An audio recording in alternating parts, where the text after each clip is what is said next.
So,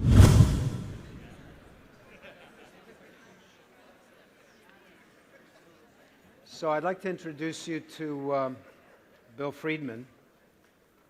Bill is an ex-corporate lawyer, 2 marriages, 4 kids, successful in business, otherwise nothing all that unusual, until about 6 or 7 years ago when he took his soft, middle-aged body and whittled it into a sinewy sculpture of veined masculinity. His son Brian made an award-winning film about it all, and so I've invited Bill to come up here and tell us a little about how a master bodybuilder ages, and he'll come and talk to us about health and appearance.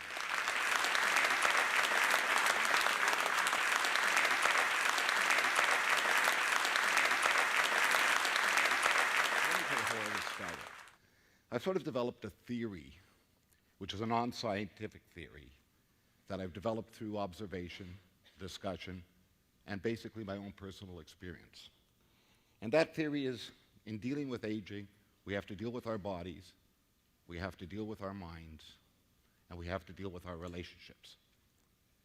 And let me set the scene for you. Sitting in a large law firm, doing 14 to 16 hours per day, global clients, complex transactions, and a close friend of mine, some of you may remember, by the name of Larry Grossman, who was the leader of the Progressive Conservative Party, also happened to be one of my law partners and a very close friend, who contracted a disease, and within 8 months he died.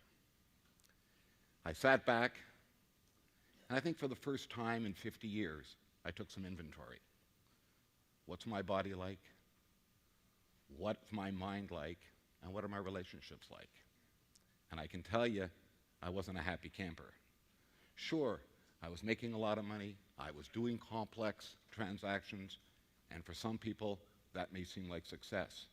But when I took a look at it, it struck me that the definition of success might be quite different. So I started working out. Worked out 3 days a week, and moved that up to 4 days a week, and I had no idea what I was doing. So I did one smart thing. I hired a personal trainer, and I sort of said, teach me about muscle groups, teach me about form, teach me about repetitions, teach me about how to deal with my body. What were my relationships like? Well, as Moses told you, I had 2 marriages, I had 4 kids, all of them didn't know me very well and would tell you that I don't really know who my father is. One of my sons, Brian, basically said, and I found this out later, that I felt abandoned by my father from the age of 2. And he said, you know what, Dad? You're beginning to get involved in bodybuilding competitions. What I want to do is I want to make a film of you getting ready for a body competition. Well, that struck me as really odd. Like, who is really going to care about watching a movie of a 55-year-old getting ready to do a body competition? He said, Dad, don't worry about it. What I didn't know is what he really had in mind. And what he really had in mind was to show me how he felt, because he couldn't do it any other way. And just to show you a little clip, could we roll the intro? 1, press baby, go. 2, on that baby, press go. 3, beautiful, let's go. 4, 5, let's go, reach up. 6, good, to the top baby. 7, to the top, so. This is 59-year-old Bill Friedman. Bill is a competitive bodybuilder. 8 and 2, crank it up. 9, beautiful baby, that's what I want. Nice and tight, 10, beautiful. 2 years ago, he won first prize at the World Grandmaster Championships for bodybuilders between the ages of 50 and 60. His success, however, didn't last very long. So there we are, we're getting into it. And he's doing this movie, and my relationships, which is the other part, of what I consider to be the trilogy in dealing with aging are really poor. They're in disarray. My friends, well, I had no time for friends. I was too busy. The only friendly relationship I had are with my colleagues in the office or with my clients. Well, those are more acquaintances. There weren't any in-depth friendships that I was able to maintain because I didn't have the ability to give it time. My relationships with my spouse, well, it was non-existent because for too long, I had taken her for granted. I was too involved with being too busy with what I thought was important, which was my work. My relationship with my children, as I indicated before, was really very poor. Most of them didn't know me, and to be perfectly frank, I didn't know them. The best way to describe what my relationships were like was Brian, and I'll let you listen to this. Some may find Bill's bodybuilding interesting. Others may even find it inspiring. But for me, it's embarrassing. That's because Bill, the bodybuilder, also happens to be Bill, my father. 5 months ago, I broke up with my girlfriend of nearly 6 years.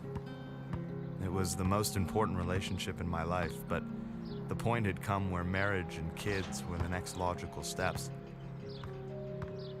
Whenever I think of those things, I want to run for the hills.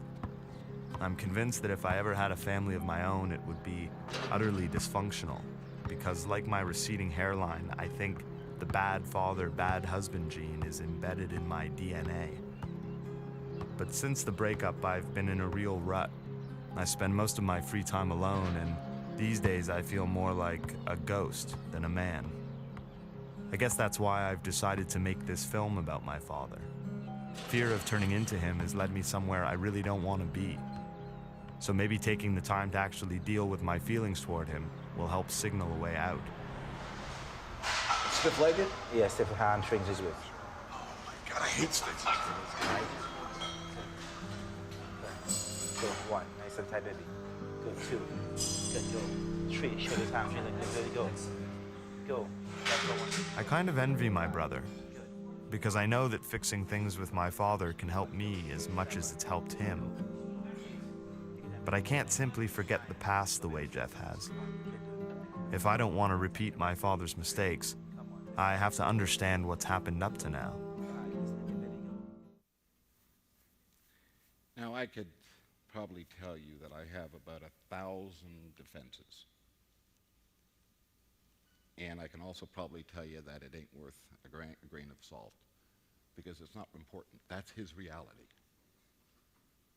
And that's what's important, because his reality is the way he sees me. Whether it's true or not is irrelevant, but that's what he is feeling, though that's his reality. So here I am, focusing on my body, not understanding yet about how to deal with the relationships, but beginning to hear from my own kids what it is or how it is that they see me. And in dealing with my body, I sort of began to realize that if I was going to improve my body, if I was going to start from the outside, then I was going to have to really deal with it. And I understood that 75% is diet and 25% is exercise. So let's clean up your diet. And it struck me as really odd. You know, I don't know how many of you experienced this, but you get cravings, right? So we get cravings, so we run out and we buy the French fries, or we buy the ice cream and we eat it. Or we go out and we get the chocolate and we eat it. And we overindulge ourselves, and while we're doing it, we feel good. Or we're not thinking about it.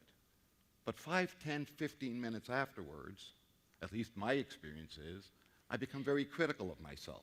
Why the hell did I do it? I become very unhappy with myself for having done that.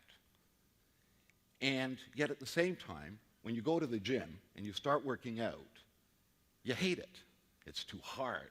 This really hurts. What do I need this for? But when you're finished with it, you feel good. You feel really good about yourself.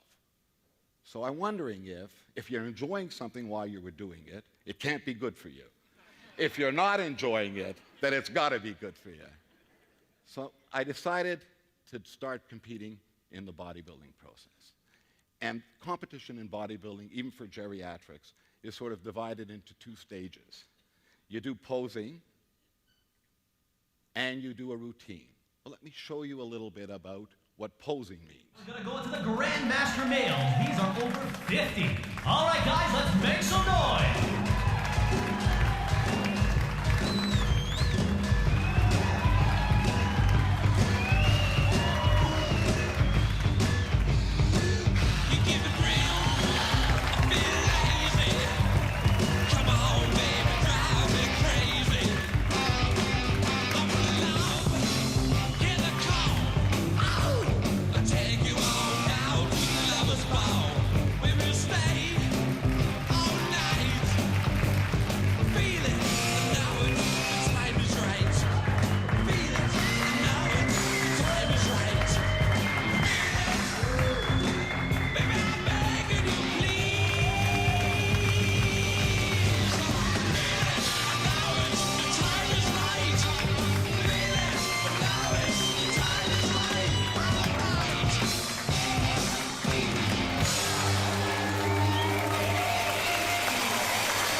Well, we're coming to the end of the story. The end of the story is that through the eyes of the camera, I learned a whole hell of a lot about myself. I learned about who I was, and more importantly, I think I learned who I wanted to be. And slowly, I've developed my body, I'm developing my mind, and my relationships seem to be improving. And I'll let Brian end it for you.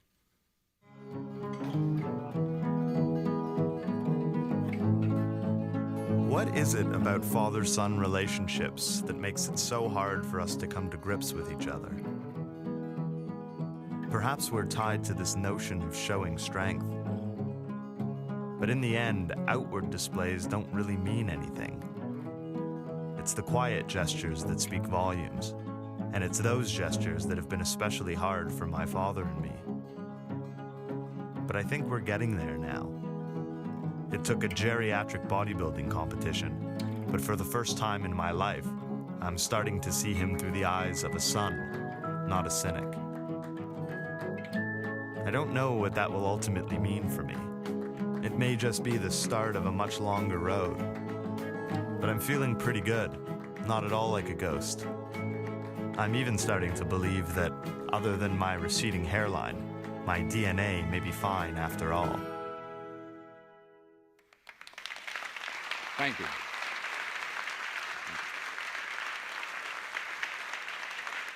Okay?